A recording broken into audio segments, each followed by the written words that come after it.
Très chers internautes, bonjour, bonsoir, ça dépend de l'heure à laquelle vous nous suivez chez vous à la maison. Dans votre chaîne que vous préférez beaucoup, TLM TV officielle de votre humble serviteur, le révérend trésor précieux l'homme que je suis. Je vous salue, vous avez beaucoup réclamé, plusieurs m'ont écrit de part et d'autre, disant que ça fait un bon moment, vous ne faites pas des émissions, j'étais en déplacement, mais là je suis déjà de retour. Comme je vous ai toujours dit, nous sommes là à votre service et j'ai une surprise très meilleure pour vous. Avant de commencer, je dis déjà bonjour à Montréal, Islamitou, à Randekita Muzolo. Je salue tous ceux qui nous suivent de partout. Je sais que vous serez bénis parce que nous avons fait une visite sur terrain. Nous sommes venus chez un homme de Dieu, Nayebite, Akindawapi, Yokaye, Salaba Makam, Lelo, Tokiti et Painaye. Bongo, Nazolo Banano, bonjour, na invité. Bonjour papa. Bonjour.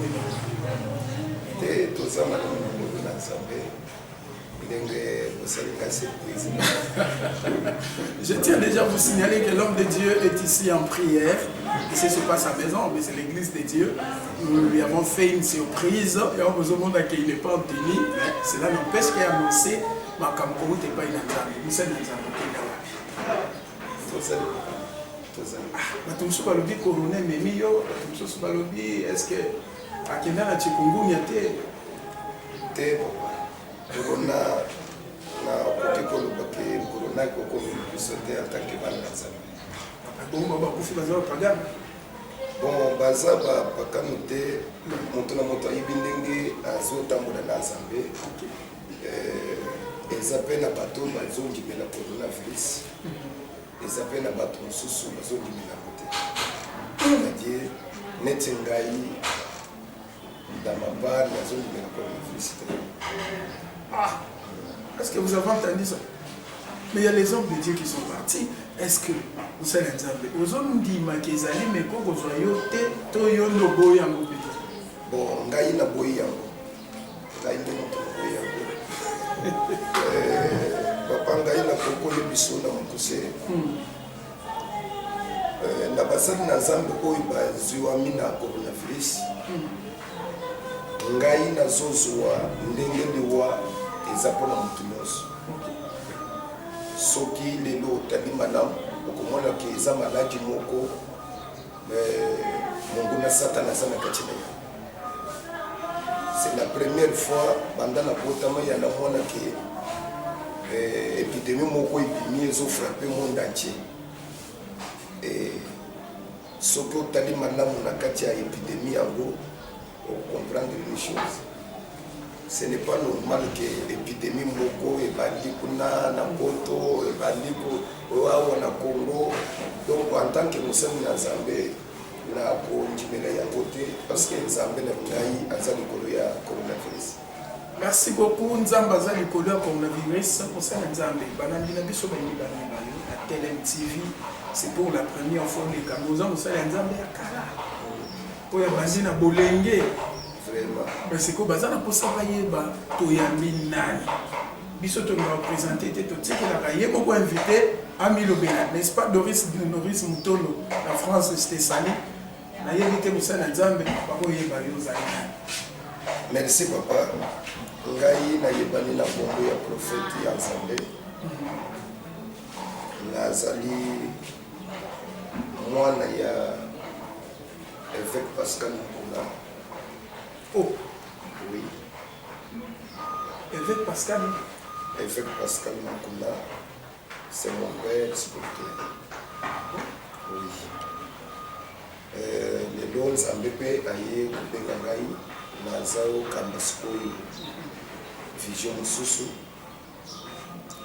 oyo eza na Congo ya Siloé, centre d'intercession Siloé. Nazali mokambi. Ça fait 4 ans. Oyo sikoyo nazokamba Siloé. Gloire à Dieu, la bande à Tolandi, mais là, comme on le dit, le plus amour, il y a évêque Mokuna, c'est l'un de père, Lisa. Mais est-ce que vous n'avez pas honte de dire que le Bakuza, moi, il y a évêque Mokuna, et puis de tout ce qui s'était passé, vidéo, il m'a passé par là, et l'eau, na éviter ça na ba o lelo azo wanga na kiaza mwana na été mais moi ça m'étonne que yo le besoin mwana na yé mais papa journaliste na biso et donc moko esengeli oyebeza ke eloko ya liboso mwana akoki kowanga na tata na ye te quel que soit défaut tata aza na mboka oyo toza na yo nasalaki baémission ntango makambo oyo ozoloba ya bavideo ebimaki na mboka oyo. Il y avait même des pasteurs oyo bazalaki kosala baémission botumoi na kombo ya Évêque Pascal ngai oyo nasalaki baémission na kati ya mboka nafingamaki na poto nafingamaki awa nayebisaki bango ke po boyebaki ya solo naza prophète un jour bokomprendre ke makambo nyonso ezoleka oyo ezali bamontage eza lokota monene ozolanda papa lokola satana azali moto oyo azali koluka basali na nzambe basila valeur basali na nzambe basila pouvoir esengeli satana azwa bato moko oyo bazobenga bapion banja na ye bato oyo esengeli ke basambwisa bato babengaki basali na nzambe nasalaki baémission ebele nalobaki yango très bien Évêque Pascal mokona aza baoba lelo oyo bozobimisa moto moko bobengi yeke mwana mwasi moko bomoteku eske kuna bango esili bango bakanisaki ke bakangaki évêque me baévêque mosusu tozalaki libanda baévêque mosusu bazalaki libanda tobundaki etumba wana e innocence ya évêque moko na elongisa lelo mwana mwasi wana aleka kaka na bareseau sociaux mwana mwasi wana alobaki maloba ke baproposaki ye mbongo ke soki osali boye tokopesi yo ota papa tozokende wapi na makambo na nzambe ngai nakoyoka soni na tata oyo yanga jamais papa lelo soki yo obengi nga prophète ya nzambe eza mpona évêque mokuna lelo évêque mokuna moto oyo akoki kowanga na évêque mokuna ke aza tata na ye te wana aza démon ndoki Lucifer papa akotikana kondima nzambe ke aza nzambe te nazoyebisa yo kange eloko nazoyebisa Lucifer place azali mikolo nyonso oyo ata otuni ye 1000 fois olobi ke Lucifer esiko oyebi ke nzambe aza na nguya akondima te. C'est ça papa. Merci beaucoup Moussakoli. Bien que Yonde oso reconnaître yango ke ba vidéo les ala qui fausse mais il y a du cela mais il loko monengela mais pourquoi est-ce que chez nous les Congolais nous acclamons souvent nous applaudissons lorsque ba héros bazokuya. Et puis même à Tanazamba banzeta mike eza la sécurité tant banzeta minaye eza hôtel. Oui. Ce qui est là, chez nous les Congolais, la culture de Bissau, vous verrez que nous tous les Congolais, et on va dire que c'est quoi? Est-ce qu'ils allaient naïveté tant qu'ils nous savent? Merci papa Nangaï. C'est ça il qu'on a eu pour le bas on a lobby. Diable azali mutuya ba montage. Satana woyo yoka kake Satana. Papa Satana bakita te na mandefu na maseke po boyeba ke Satana yeyete. Et les longs ina yo même ndenge to so les missions. Soki ndenge to fanya ona église ao. To monika ka mutu moko akutina ko tawa. Na maseka na mukita mulani. Na banzi to kotika ba kamera au za kimamba. Maintenant lokola Satana yebi biloko wana. Satana papa a utiliser kaka batu mususu. Pour être bakwisa et loko ba bengi œuvre de Dieu. Vous comprenez? Tala lelo na kati ya mboka na biso et loko zolo wana. Et loko ali boso télévision komi place ya ba spectacle. Musali na nzambo oyo ndenge oza boyi. Oza musali na nzambo ngai na fandi siko na kwena nga. Na zo nzambe na prière na ngai yeze yake yo bakanga yo atake onali mwana bato. Ponga inabeta baboko baloba take aescroquer bakangiye na prison wana siko ngai na lokiti siko ba caméra baye nan na sala conférence de presse te mo wana na kosala yawo na mateo ni matemo ba mo fesi na ya lokuta mo wana ko bima papa na lobaki nini oya so sepelo aso benga pape na kombo ya musali na Nzambe aso bosa na kelere ba bengi ke musali na Nzambe yebe asa musali na Nzambe malgré so le kana télévision ko lingo se défendre kombo ya basali na Nzambe za kombo yo ozala yeba ke zo na tayo lokola satan se yebe na kidesha et c'est que le soko satana azo batu atelemisa bango papa na kokino tsa batu bakotelema bakobundisa basali na Nzambe yebisanga na papa journaliste nazoto na yo mutuno oyo na banzi monde anje bakolanda ngai lelo oyo nganga soki andali mwasi ya batu isa pasi ko umona na kwenye oso bazolobela ngo est-ce que yo so mona place nsango mokonzi asala mbeba nsango musoso aleka na television abandi koloba ke nsango boy osomona eloko ezosala makasi ya catholique pe makasi ya bansango coup de chapeau na place nyonso bansango bazali yo bino bengi bango ke za salle d'attente ya satana bongo siko lelo pesi bango coup de chapeau na so pesa bango coup de chapeau parce que bayebi ko respecter musala we bango bazosala OK na côté oui lokole église de réveil to yebi na musala to sosala te oya zolinga oya kweye oya beta baboko wana leki na télévision zobina na mabili papa lelo ata ba passer noso bakweye otikali yo moko na moko okokamba moko mobimbo ça batu nyonso soki baye est-ce que okokamba bango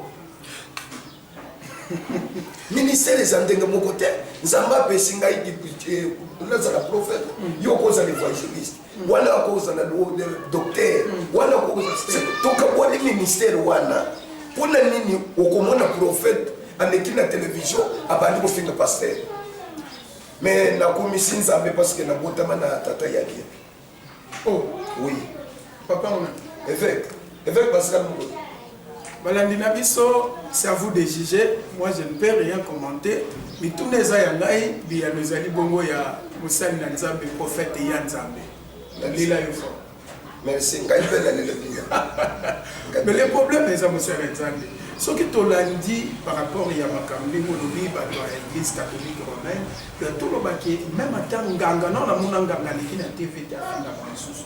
Mais c'est quoi ce que banganga wana bazana bolingo pour les cabines basana nzala ba l'équipe biso na aussi et loko ezosala makasi ya banganga na bando ki papa yango jamais otikana na banda na kotama na tikana komona ndoki moko te alega na télévision lo babe ndoki wana asali boy aliaki musunya mutu bien te est-ce que so monango na biso kaka na réveil omoni mutu otibilanga ye otibilanga ye abandi makelele na ba télévision ofinga ba pasteur oui ba papa tozokende wapi na évangile.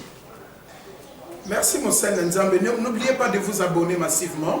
Talaba mususu Nzamba komiko sambisa balwa. Tezela na ya place wa. Ba fi ozoya. Mutu moko akutiko komela ngai ke lokolo okutana prophète ya Nzambe tuna ye likambo ya ndeko na biso Roger Baka. La PC Mbote place azali. Après ça qui prophétie que le 15 février, batonyo so bazana poto esengeli bazonga parce que makambo bozana si olanda ki yango pe.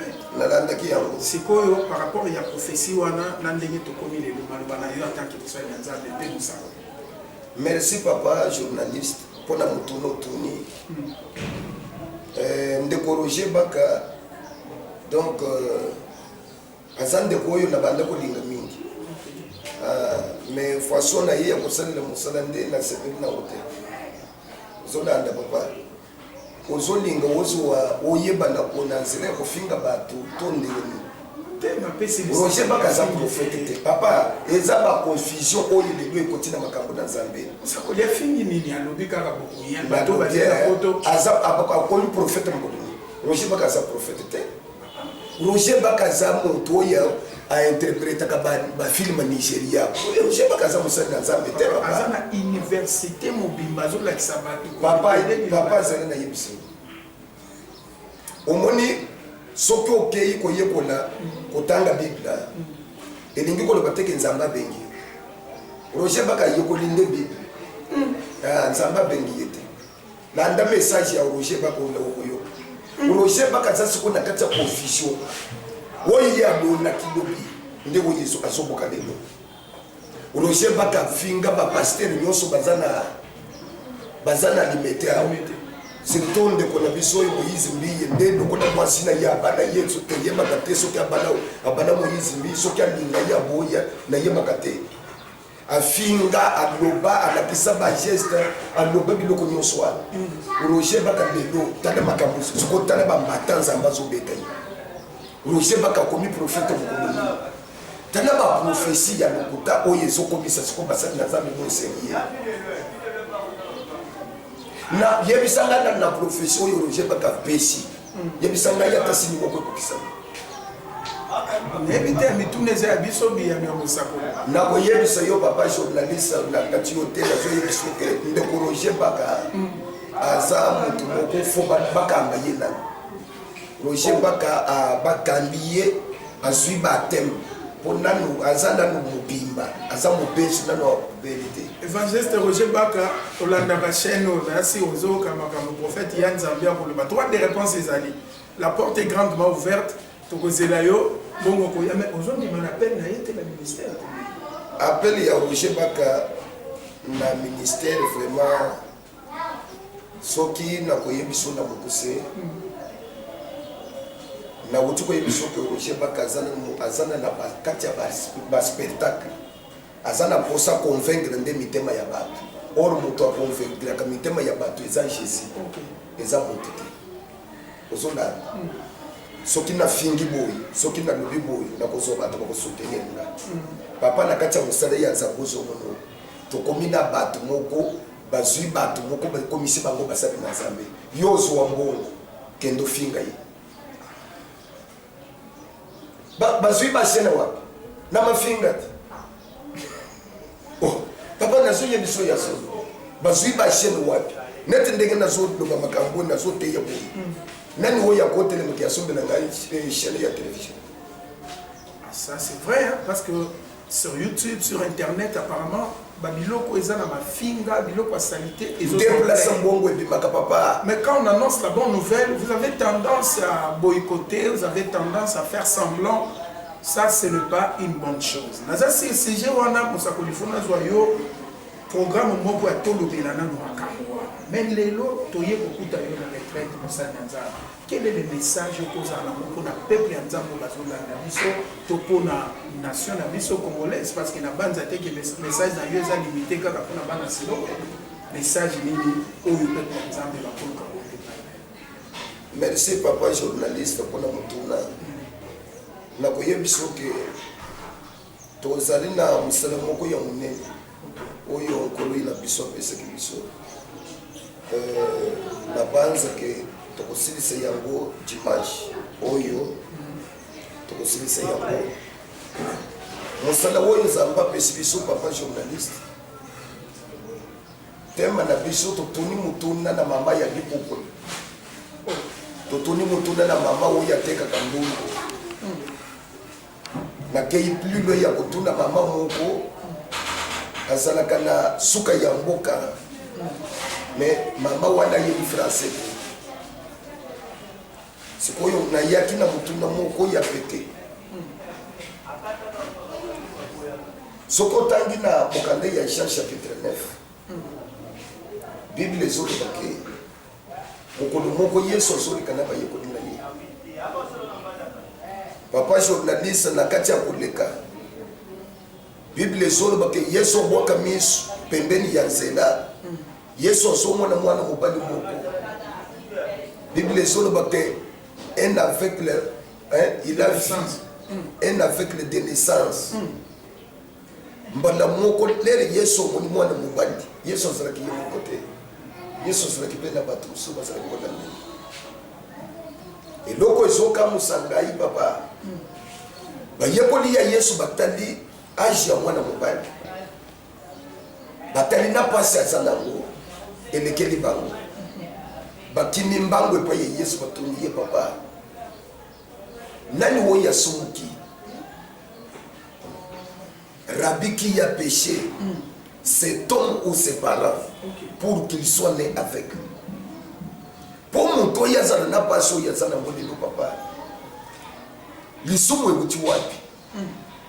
Pour mon toit yazana na paso. Izambi tuna batuko banituma. Okokuta muntu ofandi na kati ya kwe moko papa. Na kati ya batokolo. Mais place na yemo ko pongeza kati. Azana poto oui. Nakima tamboko na kende na poto. Banda ko bana poto. Azobika fini. Bazolo ba yekoli batoni bien. Balobi ke nani wo ya sumuki.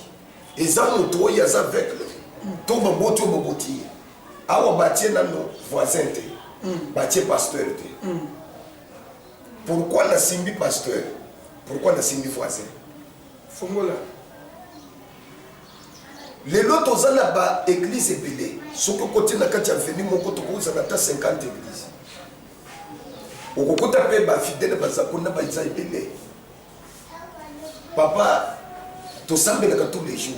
Net biso na silowe. Na zana vision ka ya tata nanga. To sambela ka ti lundi au vendredi. Pendant que tozo prier, osokota mutu mususu vina ye changer na kati. Ya yevi ye banda ye boye biye elongi zakaka yango moko wana elongi na ye chance kate sikoyo to sambela siko ndena tunaki faute eza ya ye eza ya pasteur to eza ya nzambo ya zo ya kosambe ba yekoli bazolo ba bien que Rabbi qui a péché cet homme séparé. C'est pour vous dire que papa, la seya moyo, nous nyonso et c'est de la fin de réfléchir. Vina yo ezoke de wapi. Et ça n'a pas si mon côté papa journaliste où il kokota na vina yo lelo. Baza na yango soki za famille yote. Oui.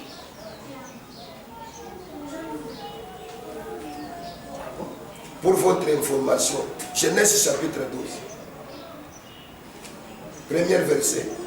Yesu azana makuki nyoso kopamela kopamela. Mais Yesu azopesa na ba exigence et pas Abraham.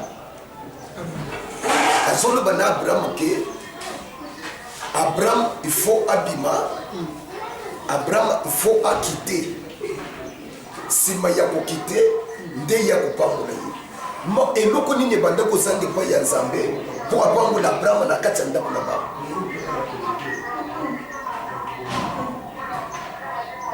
Et vous connaissez pas ça. Mais papa, ce qui toque na optique donc au moins que massa ko yande wana ko la famille. Et ko la famille te papa. Famille ni oyo Nzamba do bakina Abraham a quitté. Très bien. Au moins ni net chez biso baloba. La so peso mwanda tise pour nous tous so comprendre. Na mama bibu ko ya tshana. Les lots chez biso baloba.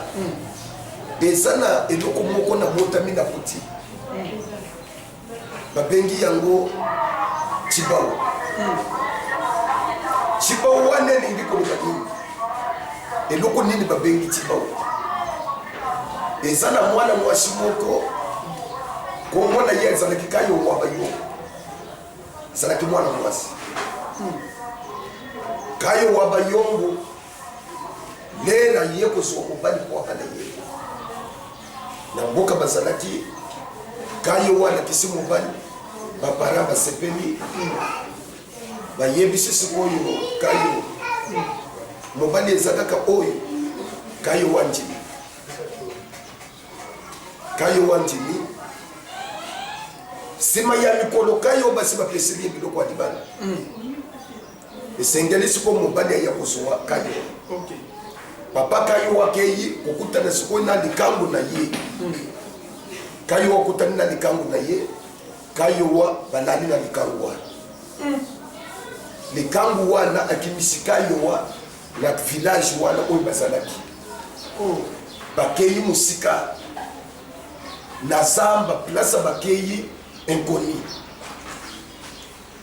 lere mikolo sikoyo yake baya kozwa mwasi oyo kayiwa ekoki mobali alie na baboti na ye lere bazokoma bazokutaka yo te papa trouble ekota nango bakoluka kayiwa bakoluka kayiwa lokola nzambo oyo alalaka te bamama moko basalaka bilanga na place kayiwa bakendaki obatamu na koleka bamoni ndako moko na kati ya zamba balandi bake komona kayiwa bake koyebisa mokonzi yango tomoni kayiwa oyo tozoluka na mokolo kayiwa batami kopepara nde bakendaki bakangaki kayiwa bayaki na kayiwa papa moka mobimba batelemi bayebisi eke kayiwa yo likambo oyo osali abomination mpo motu mosusu asali likambo oyo te yo kozala exemplaire bacimbula libulu na moi ozolanda bakondaka yo na bomoi loboko likolo bayebisaka yo oyo nyonso akosala likambo oyo yo olanda ye nde place ti bawe bandi yango ndo ozomona shema luba balobaka ke mwasi ya libanda akoki kosala kindumba te pamba te ti bawe kolanda ye molimo yaka yo wana esprit yaka yo wana nde kolanda yo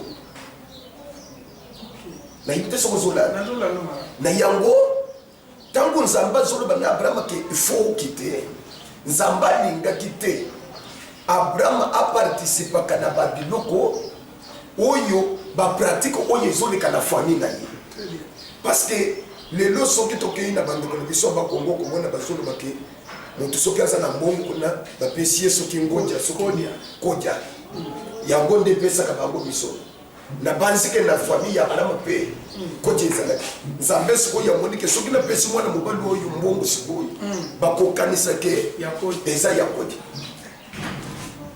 bakokanisa te ke eza mbongo oyo ngai nzambe napesi c'est pourquoi abraham il faut se séparer ko se séparer eza ko se séparer na bapratique satanique ya bafamille na biso tomeka kokabwana na yango tosatache mingi na nzambe c'est un peu ça. Merci beaucoup balandi na biso. En tout cas soki tele mtivité mais boyebi bokanga ka chibawo lelo mosana nzambe a éclairer biso likolo eloko tobenga ka chibawo tant suyo pe place ozali zana même cas yoki nzambe azako éclairer yo na makambo bongo mosana nzambe ko kabona ngo na kati ya famille est-ce que na famille ezaka na makambo mabeto ya malamu pe ko oza makambo ya malamu penza papa makambo ya malamu penza papa na koyebi songa na ibi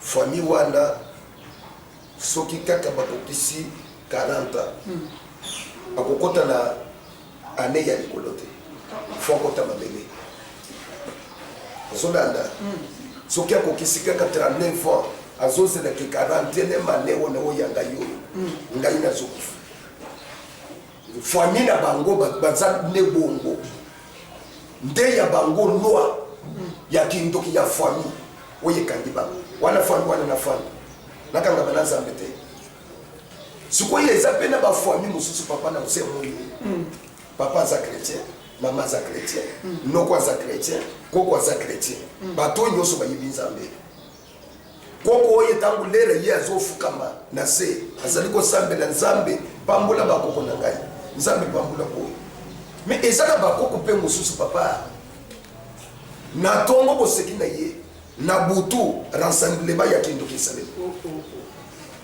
satani azosenga moto akopesa ye alobi ke te papa naza na moto akopesa moto yango nani jansi oyo apesaka ye 1000 francs wana oyo akoyamba moto papa tokobokele ye moto oyo eza famille ya malamu te mais mosala nzambe yo lobi tokotindele moto mais bible lobi priez pour vos ennemis faites du bien à ceux qui vous maltraitent bongo sikoyo moto mpona nini boteyi moto wana bongo papa journaliste tika nayebiso eloko ndikozoki bandeko na ngai nakoyebiso na mokuse nzambe esengelaki alimbisa baegyptien bakufa te baisraelite basambela mpona bango mpo babongo na mitema mpona nini nzambe abomaki bango Mais mateya oyo ya bino ya moto yo na ya kubuka boko yango bazoyimela bino keno base mokomisi église makelele il y a pas le message c'est la repentance c'est le pardon bino ezaka ka moto c'est tout bino ba descendant ya évêque nani. Merci papa. Nakoyebiso papa tozo sambela soki nayebite na mboko oyo nayebite okoyebisa ngai église oyo efandisi prédication na mboko communauté mituna eza ya ngai ya meza ya bandeko balandi bino nde bo répondre écrivez nous kasi nde nazoyebisa yo ke soki eza na place oyo bato bayekoli délivrance eza communauté ya sika je vous jure devant vous.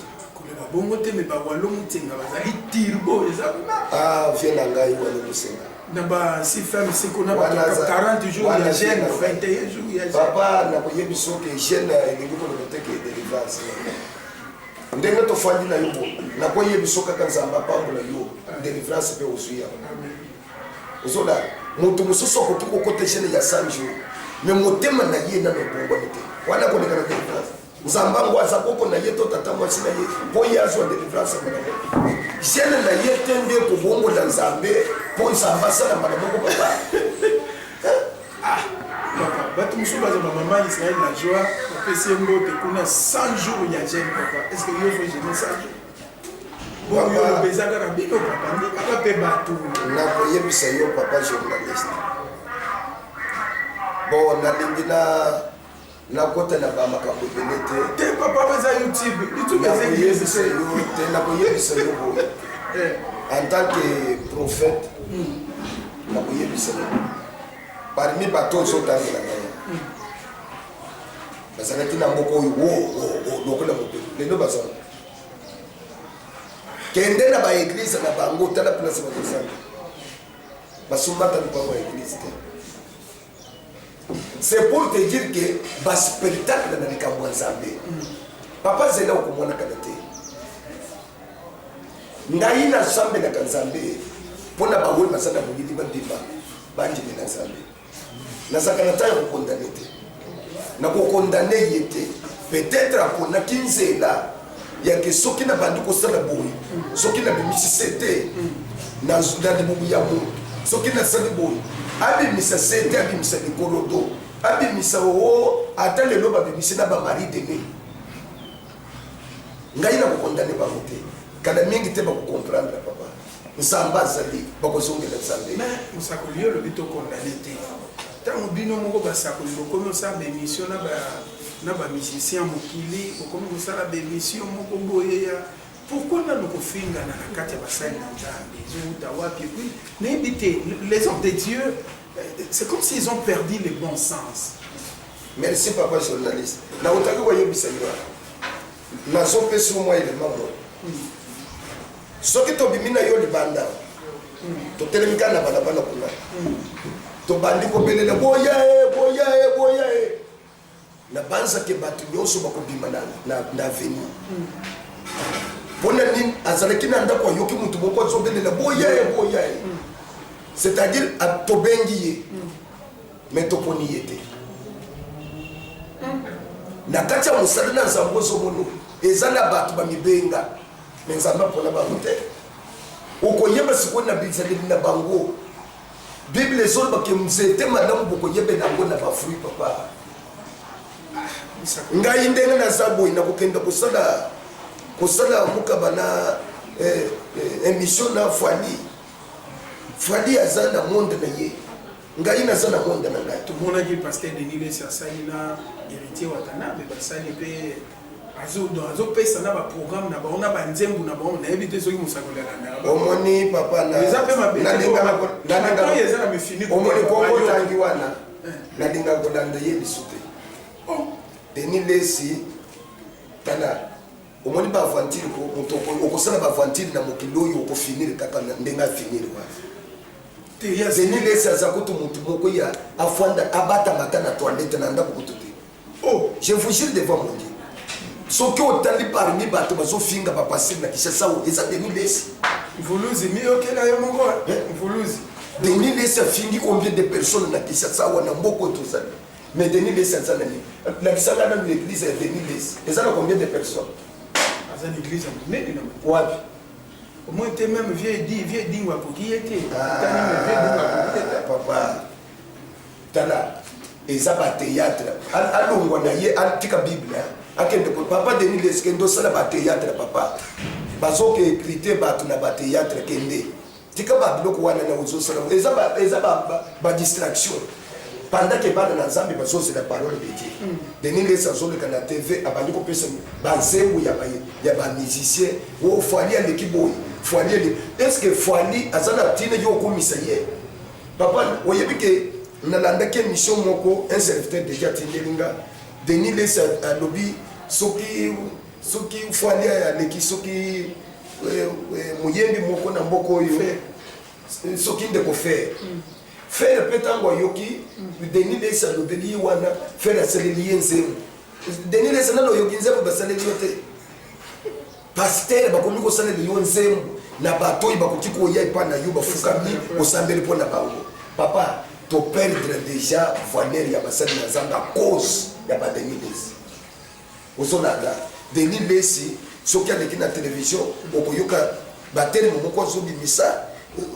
donc azoya kosala bateyana omoni elamba na nati oyo o ntango nazalaki na mboka boye papa mosakoli nga nazoépargne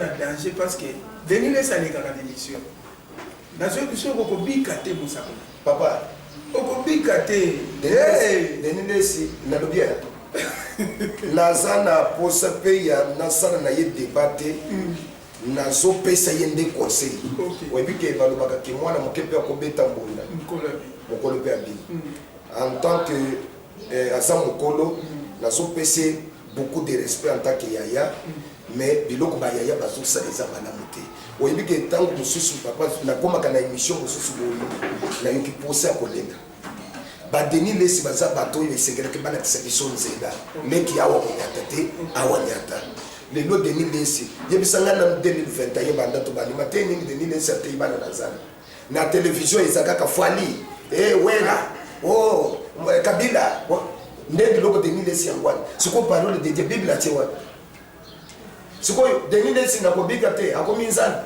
soki ableki na sali émission ngai na koleka peti na ko répondre yende siko na Bible po ya ko répondre ngai na au nom de musicien ngai siko na ko répondre au nom de Bible balandi na biso émission kitoko biloko malamu ewumilaka te Christine Nito asali biso déjà signe lelo esengo ezalaki ya biso ya kosala visite kokitati epai ya mosakoli ya Nzambe so eza na basali ya Nzambe bajene oyo bazobatela monzambe cet homme de Dieu aza na kati alors toyaki wana okutana na ye toyoki message et toyoki koma ye mpe aza na mpasi na motema par rapport ya makambo ezolekana na église mosala Nzambe ya yo mpe ezaka na kati église de réveil ngai naza na kati ya église de réveil na boyi kokota na potopoto boyi kokota na potopoto mais oyebi ke potopoto mpe eza epa na bino na église de réveil oyebi église de réveil nde ebebi te moto nde abebi oyebi soki ozwa éducation ya mabe na ndako ya bapataka na yo meme libanda okolakisaka na comportement wana bato nde baye mpona kosalire nde église de réveil mais est ce que bango nyonso basaka batundu wana bauti bisika mabe papa baza bato nayebisaki yo likambo moko fo toyeba nani moto nyonso outa wana pere spirituel na yo aza nani papa mais soki okoti kote wana bakokanga yo Judas Iscariote azalaki na Yesu ayoki mateya mais ye nde ndoki oyo atekaki Yesu nazoyebisa ayokaki mateya bien te ok sikoyo nde place wana nde kaka place oyo olobi wana nde nalingi na répondre yo omoni bato nyonso oyo baye mpona kosalire église de réveil baza bajidas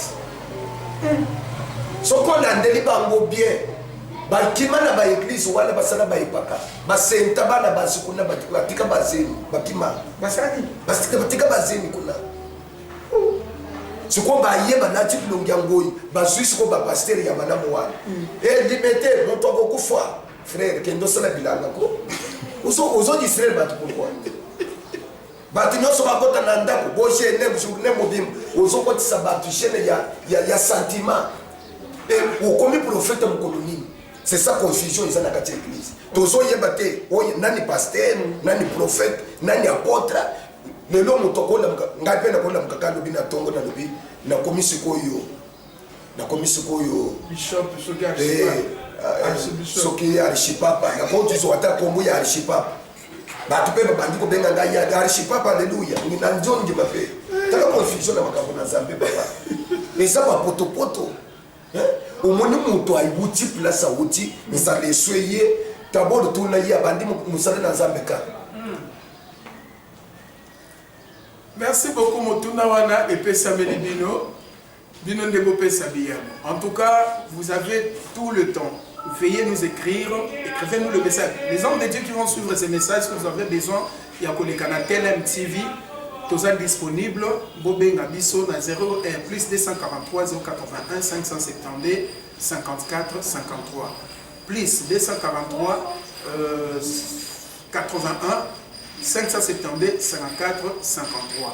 Bongo, bandeko kozola Nabiso Musika, maman Cathy Ambele na Belgique, maman Clarisse Ambele aux États-Unis, Kalou Chabako le Monsan na Belgique, na Pessi Ombote.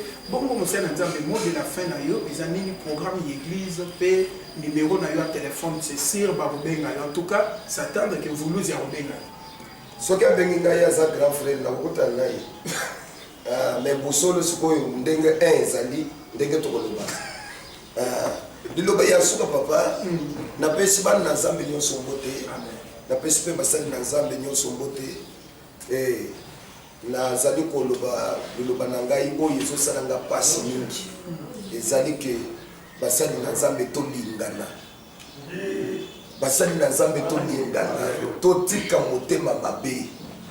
Na kati ya biso basali na Nzambe poison kaka biso, kindumba kaka biso, kisi kaka biso, critique mafinga. Donc comportement ya ba païen de oyo lelo biso to lati. Soko mwani muninga na erere kutana na yi. Yebisa ye omoni eloko salaki ngai en tant que musala Nzambe na sepeli na ngote ko sala ngoli suspect. Asa moto koyoka ke oleki na télévision obandi koloba, obandi kofinga, obandi koloba. Et biloko nyonso bazo finga na ba télévision wa bazo bosana ke bazo mifinga kaka bango. En tout cas message na ngai eza ya ke tolingana. Lelo oyo nazo tuna mutono oyo tema na zanango na tuni yango na kati ya basali na Nzambe faute eza ya nani. Ya Nzambe tozo salela to ya biso moko basali na Nzambe. Église eza na avenue Bomboma numéro 35 commune ya Kasavubu, soko commune à rond-point force publique, tournaka avenue Bomboma, référence eza station ya essence oyo batie maintenant bafongoli yango te kaka avenue oyo ekoti wana so otelemika na station komona bafoto na biso batie yango libanda ya minene. Okomi wana okokutana na prophète ya Nzambe 2021 babakiseli ngai pupula na ye epa na bino nyonso mpona koyebisa bino ke tosambelaka du lundi au vendredi de 16h30 à 19h kilta na biso esili. Et chaque vendredi tozalaka na veillée monene ya délivrance. Oza na problème même oza na poto obotaka te makambo ozosimba te soki Nzambe na yo asi akufa ya ngai nano akufa te.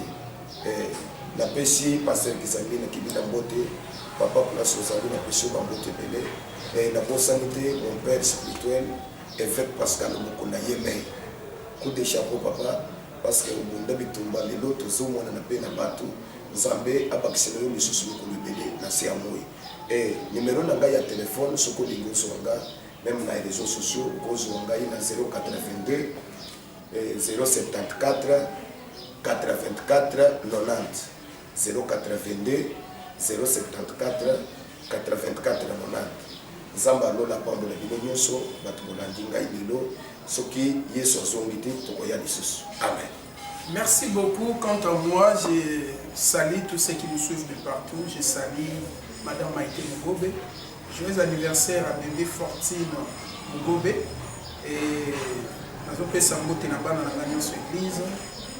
Papi Onema. Papi Onema na moi sinaye maman SP.